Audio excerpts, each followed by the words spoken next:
नमस्कार मराठी मंडळावर तुमच्या सगळ्यांचं स्वागत आहे। मुंबईमध्ये काही प्रमुख लढती अशा आहेत ज्या ठिकाणी शिंदे विरुद्ध ठाकरे असा थेट सामना होताना दिसतोय। मागठाण्यामध्ये शिवसेनेकडून प्रकाश सुर्वे तर उबाटा गटाकडून उदेश पोतेकर मैदानामध्ये आहेत। विक्रोळीमध्ये शिवसेनेकडून सुवर्णा करंजे तर उबाटा गटाकडून सुनील राऊत मैदानात आहेत। भाडू पश्चिममध्ये शिवसेनेकडून अशोक पाटील तर उबाटाकडून रमेश कोरगावकर मैदानामध्ये आहेत। जोगेश्वरी पूर्वमध्ये शिवसेनेच्या मनीषा वायकर तर उबाटाकडून अनंत नर मैदानात आहेत। दिंडोशीमध्ये शिवसेनेकडून संजय निरुपम तर उबाटा गटाकडून सुनील प्रभू आणि अंधेरी पूर्वमध्ये शिवसेनेकडून मुरीज पटेल तर उबाटाकडून ऋतुजा लटके मैदानात आहेत। चंबूरमध्ये शिवसेनेकडून तुकाराम काटे विरुद्ध प्रकाश फातपेकर अशी लढत आहे। तर कुर्ल्यामध्ये मंगेश पुडाळकर विरुद्ध प्रवीणा मोरजकर तर माहीममध्ये शिवसेनेकडून सदा सरवणकर मैदानामध्ये आहेत। उबाटा गटाकडून महेश सावंत आणि मनसेकडून अमित ठाकरे अशी तिरंगी लढत आहे जोरदार। वरळीमध्ये शिवसेनेकडून मिलिंद देवरा विरुद्ध उबाटा गटाकडून आदित्य ठाकरे अशी लढत होते आणि भायखळामध्ये शिवसेनेकडून यामिनी जाधव आणि उबाटा गटाकडून मनोज जामसुदकर मैदानामध्ये आहेत। मुंबईमध्ये जवळपास 12 जागांवर ठाकरे विरुद्ध शिंदे अशी लढत होते।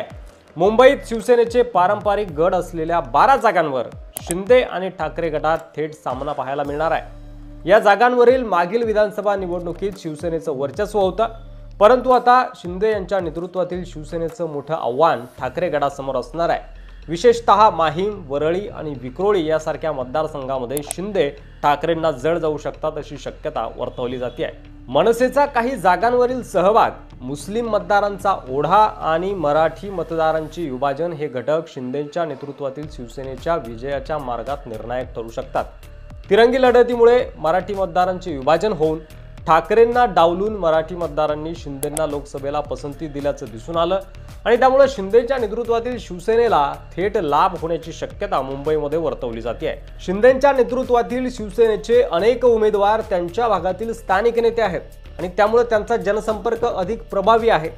उदाहरणार्थ माहीममध्ये सदा सरवणकर आणि विक्रोळीमध्ये सुवर्णा कारंजे यांचा स्थानिक पातळीवरील कामाचा अनुभव त्यांना ठाकरे गटापेक्षा अधिक लाभ देऊ शकतो। ठाकरे गटात उमेदवारीबाबत नाराजी तसंच स्थानिक स्तरावर काही भागात शिवसैनिकांचा कमी होत असलेला पाठिंबा हा एकनाथ शिंदेंच्या नेतृत्वातील शिवसेनेला बळ देतोय। यामुळे विक्रोळी असेल, अंधेरी पूर्व आणि दिंडोशी सारख्या जागांवर शिंदे यांच्या शिवसेनेला अधिक यश मिळण्याची शक्यता मुंबईमध्ये आहे। एकनाथ शिंदे यांना युतीचा मोठा पाठिंबा मिळाल्यानं गुजराती आणि उत्तर भारतीय मतदारांचे समर्थन मोठ्या प्रमाणावर लाभलेलं आहे। भाजपची साथ देखील शिंदेंना आहे। विक्रोळी आणि अंधेरी भागामध्ये उत्तर भारतीय मतदारांचा प्रभाव असून एकनाथ शिंदे यांना या मतांची नवी ऊर्जा मिळाली अशी दाट शक्यता असून त्यामुळे मुंबईतील 12 विधानसभा मतदारसंघात शिंदेंचा विजय जवळपास पक्का मानला जातोय। मुंबईतील लढतीमध्ये ठाकरे गटासाठी ही निवडणूक अत्यंत महत्त्वाची असली तरी सुद्धा शिंदेंच्या रणनीतीमुळे आणि मतविभाजनामुळे त्यांचा विजय सोपा होऊ शकतो आणि त्यामुळे मुंबईतील या 12 जागांवर शिंदे ठाकरेंचे 12 वाजवणार का असा प्रश्न उपस्थित राहतोय।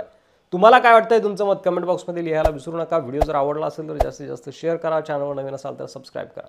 धन्यवाद।